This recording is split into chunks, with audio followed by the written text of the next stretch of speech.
Elle avait que 2 ans, moi j'avais que 5 ans. Quelques années, les problèmes ont commencé à survenir.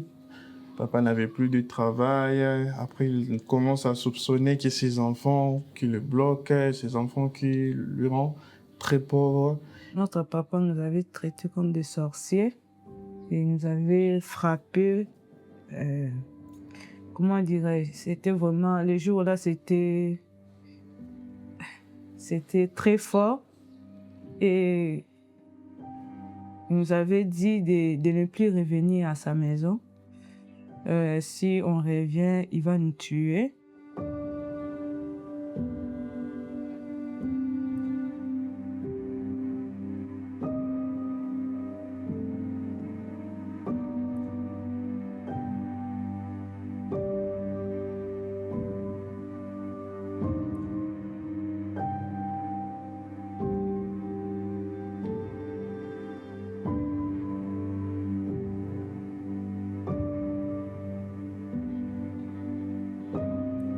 On était à l'extérieur, en train de marcher partout, par-ci, par-là, et j'étais toujours là comme son protecteur. On trouvait de quoi manger, on trouvait l'endroit pour dormir, pour se reposer. Donc tout était sous ma supervision. C'était une nuit comme ça, on était en train de marcher, en train de chercher là où se reposer, mettre la tête. Alors il y avait un monsieur qui était venu et nous a montré une maison, un chantier on peut dire. Une maison qui n'est pas encore terminée, donc on appelle ça un chantier. Nous sommes entrés et il me dit non, tu dois partir et me laisser avec ta petite sœur. Je dis non, ça ne peut pas arriver ça, on peut pas faire ça.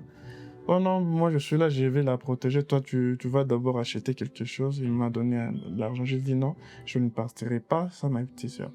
C'est pourquoi j'étais obligé de rester là, je lui ai dit si tu me libères pas ma petite sœur, donc je vais crier et tu auras des problèmes.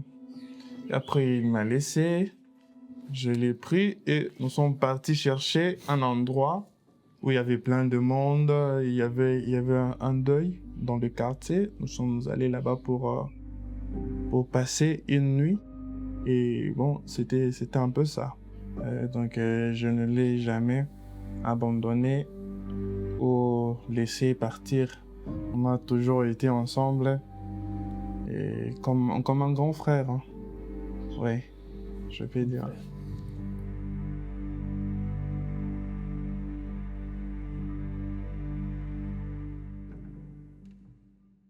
On était allé dans une communauté de Saint-Vincent-de-Paul, de prêtres. Il nous a accueillis. On a resté là-bas pendant quelques mois. Et puis, ils ont eu l'idée d'aller nous laisser à l'orphelinat Maman Coco.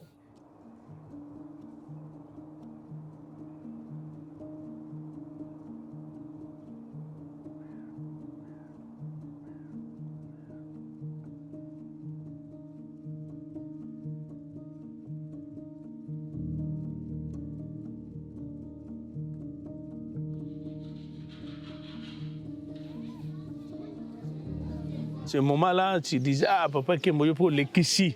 Papa Kembo, ah, to lembi, to roto sate. On va pas t'obéir, mais maintenant, c'est... Mais aujourd'hui, un grand merci. Ah oui. Parce qu'on vous a forgé avec d'être discipliné, d'être honnête. Et puis là, on a réussi avec toi. Pour toi, vraiment, c'est la réussite totale. Ici, c'est la maison Boboto. C'est la première maison.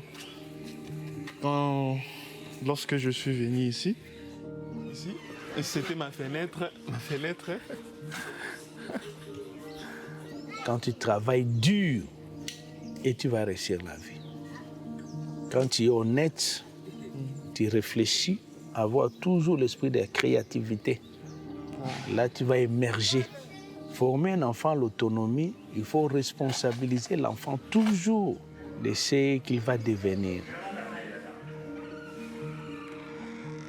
Ah, ça fait. Boy, Gaïta.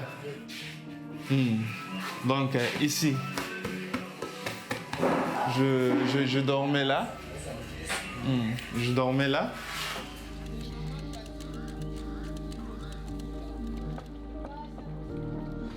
Bon, ici, c'est l'amour qui domine. Parce que sans l'amour, tu ne peux pas vivre avec tous ces enfants.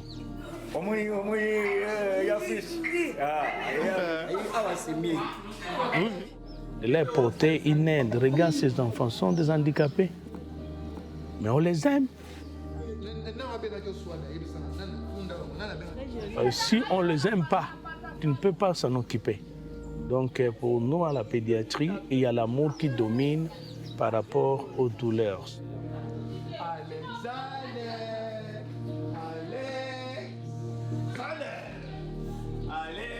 Comme les pères me disent souvent, il faut être comme les enfants. Il faut participer, jouer. Oui, c'est ça Quand qu'on tu appelle deviens un l'empathie. chef là, tout le monde va te fuir. C'est ça, c'est ce qu'on appelle l'empathie. Oui. Donc il faut vivre la vie. C'est mettre à la place de l'autre, oui. L'humilité, c'est bon.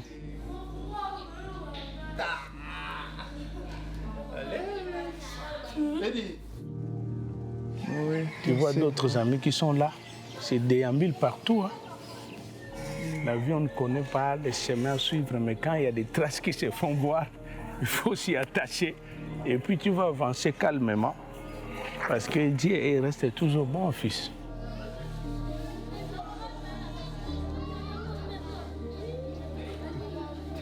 Et cet objectif, tu le poursuis toujours pour l'atteindre. Sinon, ça sera des gaspillages du temps. Des gaspillages du temps. Kimamba. Allez, Kimamba. Kimamba. Kimamba. Le Congo a besoin de gens pour travailler.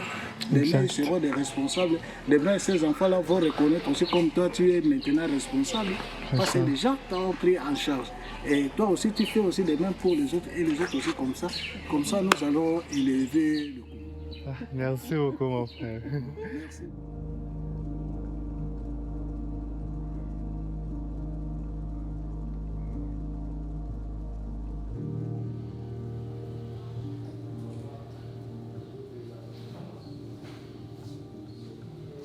Je suis en train d'étudier la technique des laboratoires. Je suis déjà à la fin de l'année, donc cette année, je vais présenter et faire la collation et tout. Il y a un adage qui dit, quand il met tes dons, on a créé deux mains, l'autre pour recevoir, l'autre pour donner. Alors nous, on a déjà reçu, maintenant on doit se battre pour aider aussi.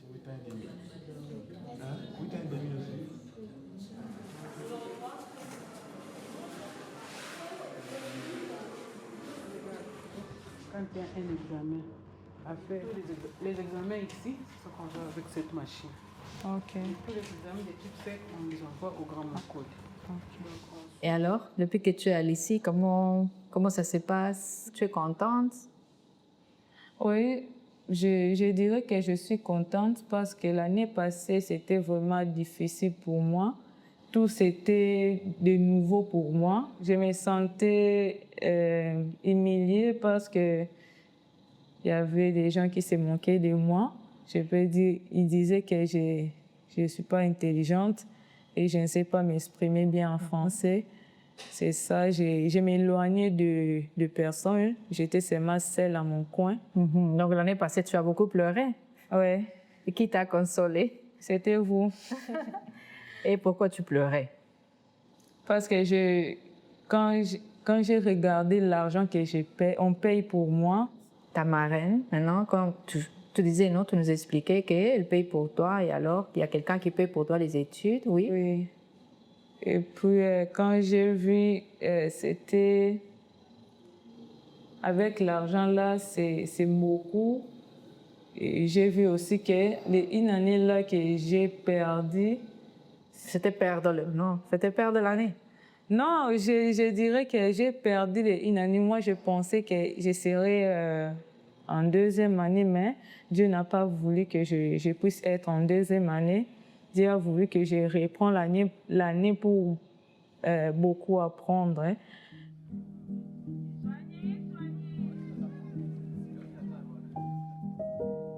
Mais cette année, je vois que tout a changé. je vois vraiment que je travaille mieux et quand vous avez remis nos points. Premièrement, j'ai appris d'abord de me faire confiance. Parce qu'avant, je me disais, est-ce que vraiment je peux arriver à faire ça? Est-ce que vraiment un jour, je serai vraiment capable d'atteindre mes objectifs? Est-ce qu'un jour, je peux atteindre mes compétences? Je dirais que l'ICI m'a aidé d'abord à m'aimer et à aimer ce que je fais. Mais tu fais tous les deux, comme si tu... Voilà. Maintenant, mets les mains. Je m'intéresse maintenant avec la pédiatrie parce que j'aime trop les enfants. Tu peux rester là. Et là, à quel âge?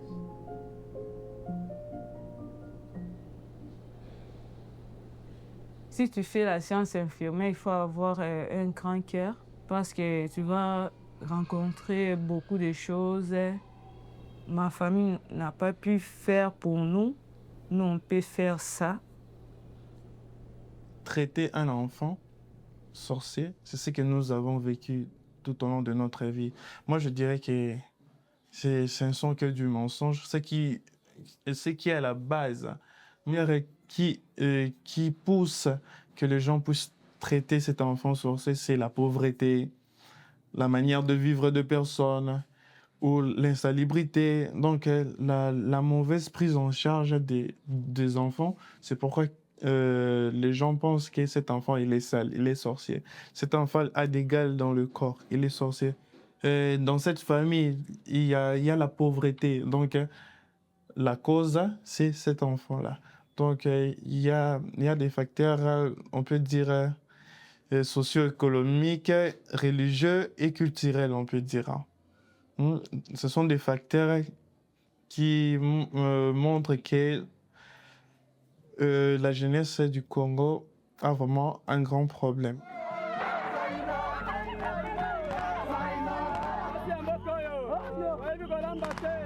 Cette guerre-là nous a affectés tous, de voir le génocide, de voir la tuerie des carnages qui s'effectuent à l'est du pays. Donc tout ça doit toujours s'affecter.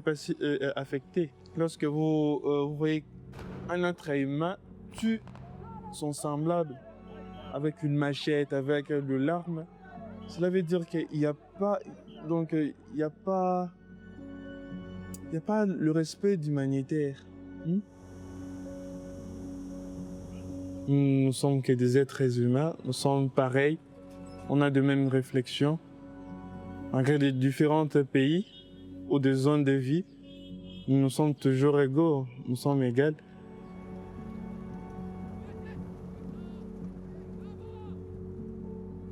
Alors pour la jeunesse congolaise, moi je dirais qu'il faut avoir à l'esprit des responsabilités, être responsable à tout ce que tu es en train de faire. Chacun a sa mission dans ce monde. On sait quoi faire pour ce pays. Moi, je l'espère bien, aux années à venir, quand nous serons de parents et nos enfants, je pense que nos enfants ne verront pas ce genre de génocide ou du tuerie ou des carnages ou de la guerre.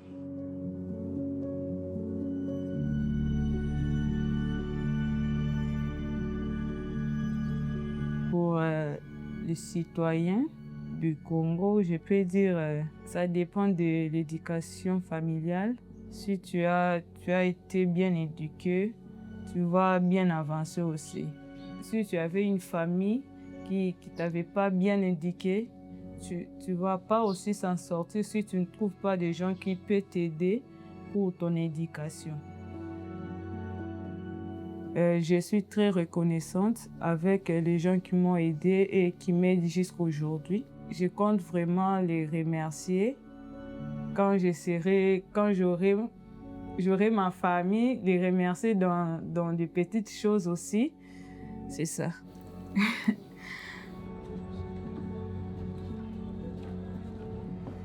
Pour moi, Dieu, il est bon parce qu'il m'a fait sortir là où j'étais. Il m'a amené dans un endroit meilleur.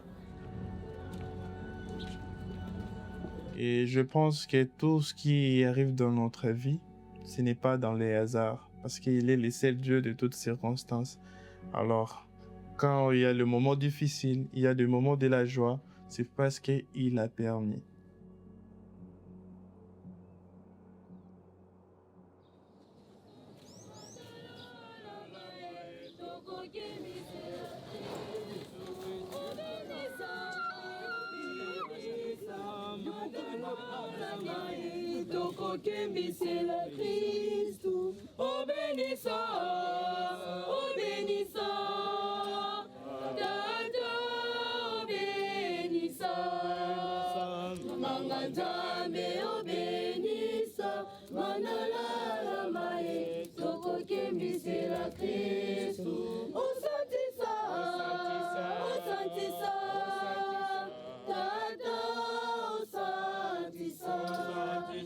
Donc pour moi, la musique, c'est quelque chose qui me rassure qu'il y a du meilleur devant moi.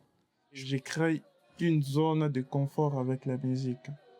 Je peux être là triste, une fois que j'écoute la musique, je commence à chanter, j'oublie tout.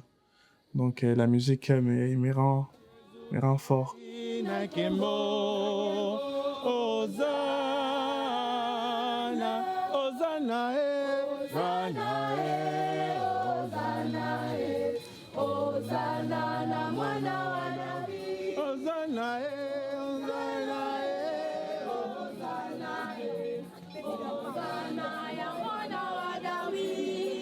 Nous nous engageons à faire du bien aux autres, pour notre famille, pour notre pays, pour ce monde.